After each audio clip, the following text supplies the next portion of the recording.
Hey you guys, so I want to go over some of the pictures that we got from some of my followers on Facebook and YouTube who wanted to submit a picture to our photo contest for my Patreon followers. And what we're going to do, if you haven't heard, is we are having a photo contest. I'm having a photo contest, but I think of it as we because it's my Patreon subscribers. We're doing a photo contest and inviting the public to submit pictures for us to paint, and then whoever wins the photo contest gets painted by my group, and I do a real-time video about how I do it along with my subscribers on my Patreon, and I send them a download tracing of the image so we can all work from the same exact picture. And then the winner of the photo contest gets a free print that I will send them of the finished painting, and then first dibs at the original.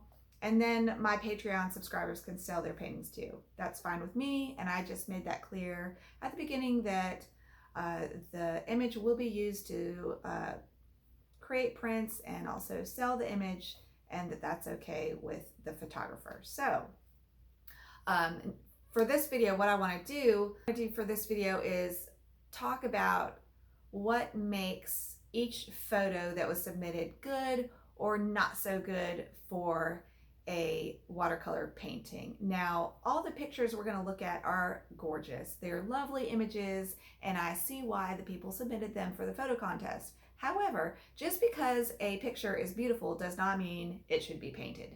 And there are a few reasons, and we will go over those. So without further ado, let's get right into it. And the first one I want to do is this sunset or sunrise with a water tower.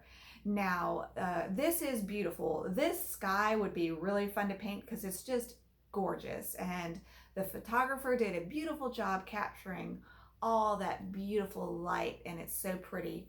And I really like how there's a lot of contrast between the sky and the trees. The trees are just kind of dark and they're in silhouette, and that always makes kind of an interesting painting because there's a lot of contrast in the painting. So I really like that. I think this would be a good painting to do for a local art scene. So the reasons why I would lean away from painting this is, one, it's not in my town. I don't know a group of people who would want to buy this because that water tower is obviously specific to a locale, and those can make great paintings for artists if you live in that area that the photograph was taken from. And then the horizon line is a little flat, like there's obviously trees and they have bumps, but there's pretty much a straight line across. And usually for a watercolor painting, or any painting really, you want to have interesting shapes. You want to have interesting negative shapes. So if you look at the sky, the shape of the sky is kind of a square because the tops of the trees kind of go straight across. It's not like there's this tall tree and then this short tree and then this interesting shaped tree and then this interesting shaped tree. They're all kind of similar except for that big clump kind of over to the right, which actually kind of provides some interesting balance to the painting, because you can think in terms of how a picture is put together by balance. So if there's a big thing over here and nothing over here, it's almost like this thing is like, it weights down that side of the picture and it draws the eye there, but then the eye has nowhere else to really go. And in this picture, these trees create an interesting counterpoint to the water tower, if you will. So I am including this in the final lineup of pictures for the public to vote on. Like I said, these aren't all the pictures that got submitted. These are just the ones that I think we could make work for a watercolor painting. But if we decide to do this one, I will probably vary that tree line to make it more interesting. I would probably lighten up and put a little bit more of that little building that's in the foreground, because I think that's an interesting shape and it needs to be lighter so that it provides some contrast, I think. So that's what I would do with this painting if we choose to paint this one. But this one is lovely too, and it's just, Okay, let me tell you which one I'm looking at. First of all, I'm looking at the blue sky with the orange clouds and all the trees in the foreground. Again, these trees are kind of in semi-silhouette. They're really dark against this beautiful light sunrise or sunset. And the colors in the sky would be really fun to paint loose. Like you could paint them really loose and then go in after you've got the sky in with just dark paint and do some wispy trees with dark paint. And that's how I would paint this.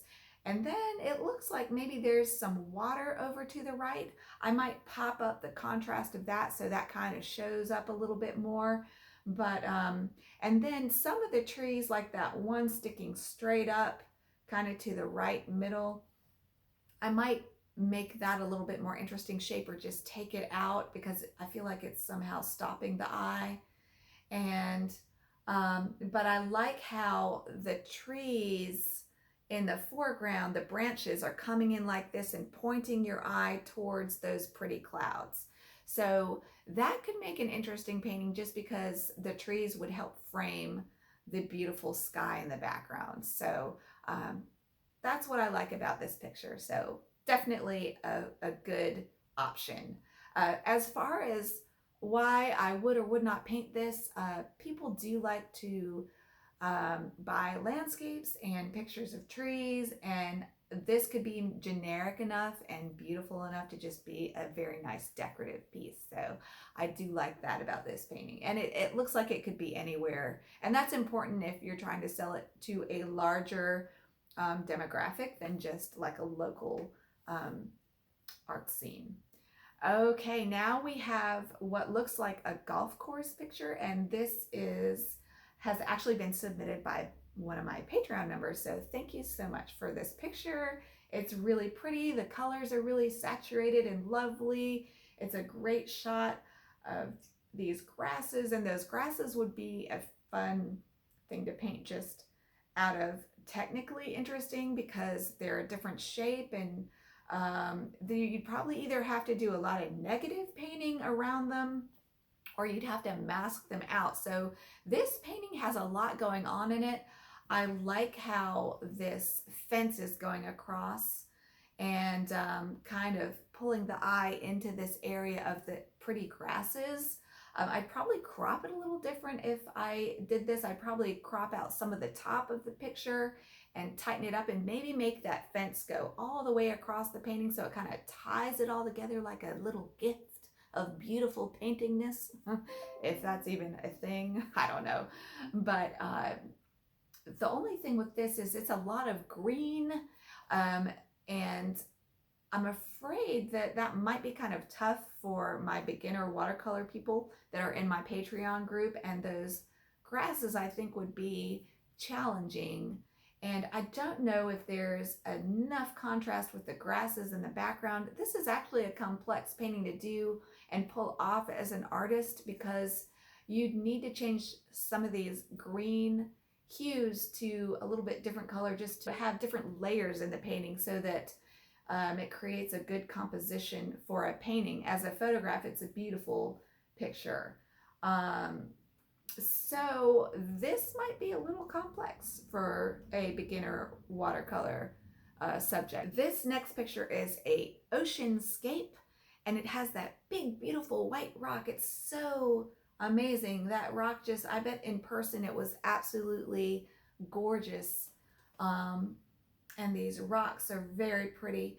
Again, though, with this water for beginner watercolorists, this water has a lot going on in it. We would have to use a lot of masking, and that big white rock would be challenging because it is a big white mass.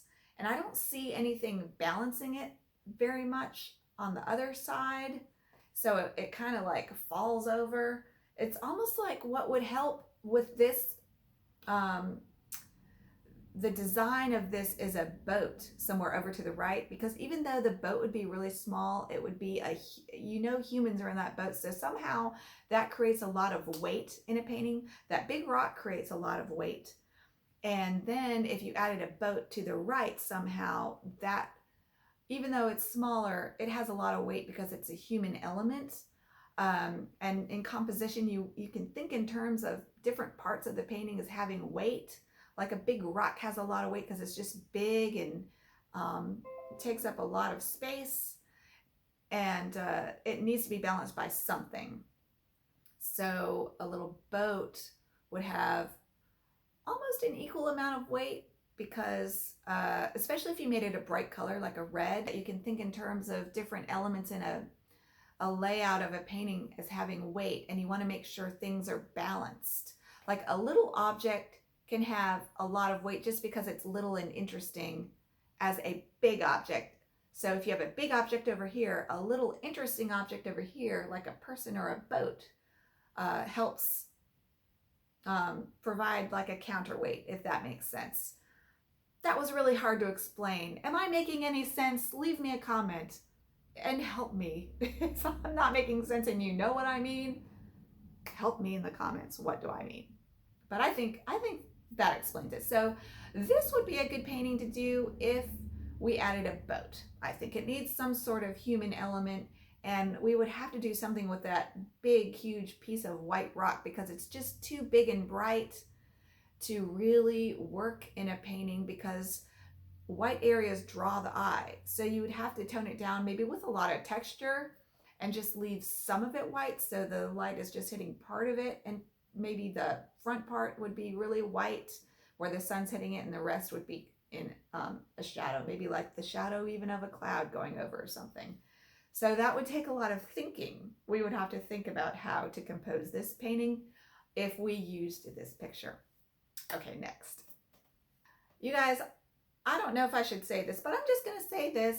I think this would be the painting I would go with because it's just lovely. It's serene. When I look at this picture, I instantly relax. And there are several different boats in there that provide interest. They have pretty colors. What I would do, one thing I would do to change this to make it a good painting is throw in a red boat or two, like change that one of the last blue boats that are farther away to a red boat. Because I think that would pull your eye into this painting beautifully. I just think this painting would just be so lovely. And then it looks like there's a bridge over there to the right. I think I would erase some of the foliage that's covering that up and make it a curved bridge, just so that helps you lead your eye in. You can come in with your eye over that bridge and come in over the water and look out over the boats. And then in the water, there's beautiful contrast. There's really light lights and really dark darks against those colors. I want to paint this. There is a lot in this painting though. This painting would take some time to paint because there are so many details to paint, but I just think it would make a really successful painting because some of the trees over here are leaning in towards the boat, and then there's that bridge coming in, leading your eye in, but then these trees they're already there. Even you don't even have to make them up. They're already pointing your eye back into the painting on the other side of the painting, and then the boats get the eye going in a circle up back through the painting. If you had a red boat in there, it would just draw the eye in there, and then the beautiful water. I love this picture. I totally want to paint it. So I hope this one wins, but I probably shouldn't say that. So anyway, this is a great picture to paint. You guys, this one's so adorable. It's not a landscape. Maybe I shouldn't include this, but this would be a very great painting for a beginner to do. The bird on the cliffs of Moher.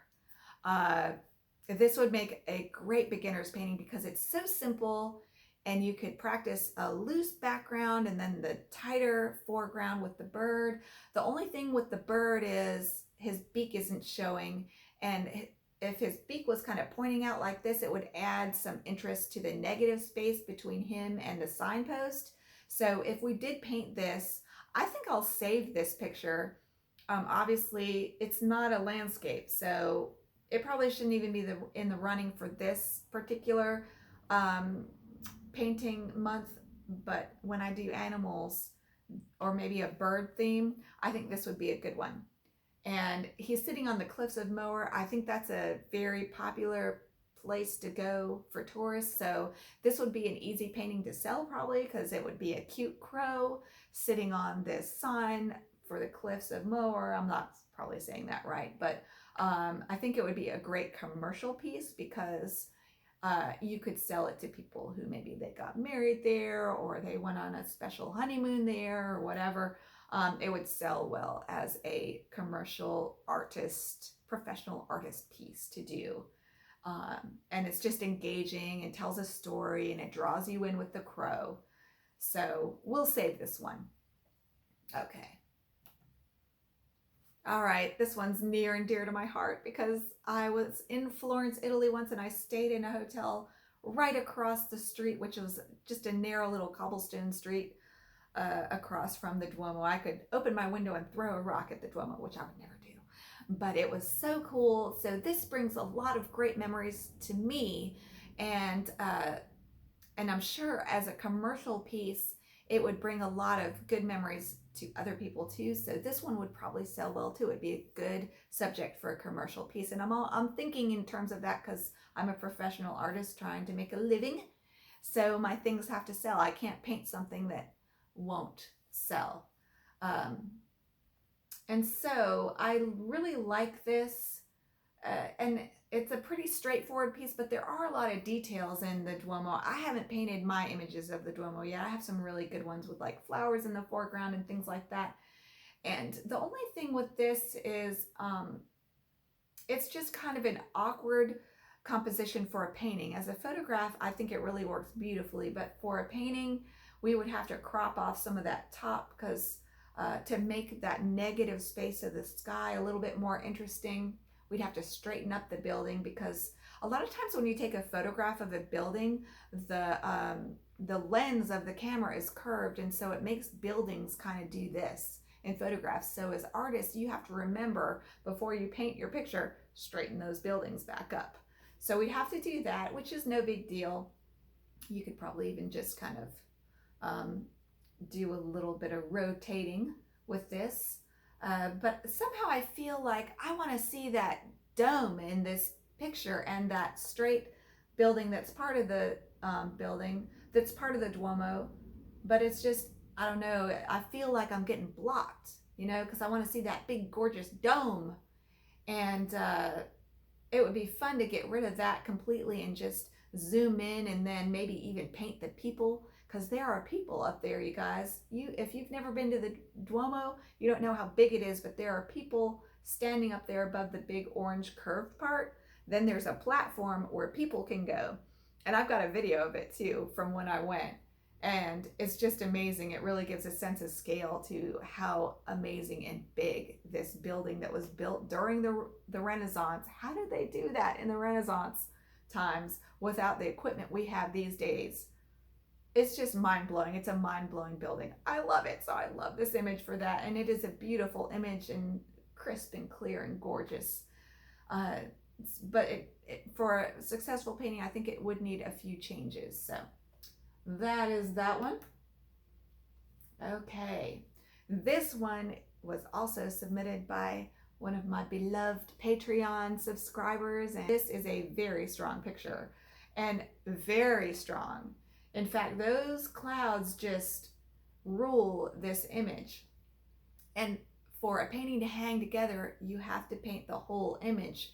And I don't know I think it would be challenging to make this a successful painting, because it almost looks unreal. This makes such a great photograph, because it's obviously real because it is a photograph, but as a painting, it might be like, well, what's the artist even thinking? Because that looks fake, so it would be hard to capture that in a painting, I think. It's just such a straight line of clouds going down to the houses. Now, one thing that I would do if I was gonna paint this, if I was determined to paint this, I would crop it to make it an oblong picture. I think that supports the beauty of this picture a lot better. It gets rid of all that foreground that doesn't really do much for the picture.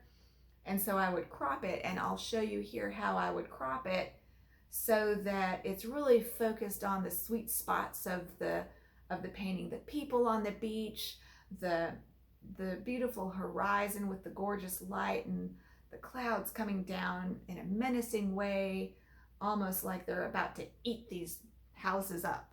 And then the houses, I think the one house, the blue house that really sticks up, I like that house. It really adds some interesting architecture to the picture. And then the rest of the tops of the houses are almost too similar. They don't create interesting negative space. So I would change some of those houses to have a little bit more interesting architecture, a little bit more angles coming up into the sky to make it an interesting line there, because that is a high contrast area. The sky there that is above those houses is very light, and then the houses are very dark. So as I've talked to you guys a lot about composition, the eye is drawn to the contrasting area, and one of the most contrasting area is where those dark roofs meet that white, almost white sky. So that area needs to be more interesting. The negative space needs to be more interesting there. So as a photograph, this works great. For a painting, it would need a little bit of changing in the elements to make it a more successful painting. The clouds would, that straight line of clouds that kind of make a line, a diagonal line across the painting, would need to be, the negative space would need to be improved, in that some clouds would need to hang down a little more and some up and make more interesting shapes, if that makes sense. And the shape of the roofs would need to be changed a little bit to make them look more interesting in that negative space. So, but that would be a cool painting. And this is Edisto, and there would be a big market for this painting. So that's a good thing too. There would be, it would be easy to sell prints of this painting and the original, because someone would just fall in love with this painting, because people from Edisto love Edisto. I should know because my mother-in-law goes there all the time. Okay, this image was submitted by an artist who is very talented in her own right. So she has a great eye for what kind of picture would make a great painting. And this would make a great painting. And it would be an interesting challenge. I think I've painted snow maybe once. So it would be fun to play with these shadows. These blue shadows could have drops of loose purple and yellows and greens added to them to make them really sparkle as a painting. In the actual picture, they're all blue shadows, but you could really play with them. I see a little bit of violet almost in them already. And so that could really make this painting sparkle as a painting. And the trees are kind of there, and they're interesting shapes, especially the one over to the right. The two trees that are kind of over to the left would need to be a little bit adjusted to make them more interesting and have some branches that point towards the creek. So I like how the trees are framing this whole picture in. That helps add to the composition. And then the water. Now the only thing about this water is it looks like it's a man-made irrigation channel or something. I don't know. It's obviously not a natural river. And I think this piece, what would make this piece stronger is for it to look more like a natural river with some rocks and some things like that. And so I think that would take a lot of work to create that. Now, if this image was being sold to a local market where maybe people know this area and they love this area, I think it would be easier to sell this image in that way.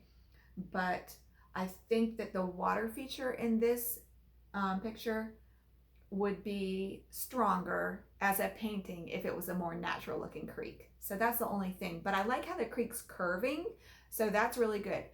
As I have said many times, curved lines are much more interesting than straight lines. So that curved creek is just a beautiful part of the composition, and so I like that part of this too. And I would probably crop this painting in a little bit more like this, so it's more oblong too, to really highlight the beauty of the water. We humans, we're attracted to water. So pictures with water in them naturally can make stronger compositions just because we like to see pictures of water. So those are the images we have to work with. We have some great pictures. All of them are beautiful, and I'm so excited to see what we'll end up painting. And we will have the voting maybe tomorrow, right? Maybe we'll do the voting tomorrow, and then we can get started on this project as soon as possible. So stay tuned, and we will see who wins.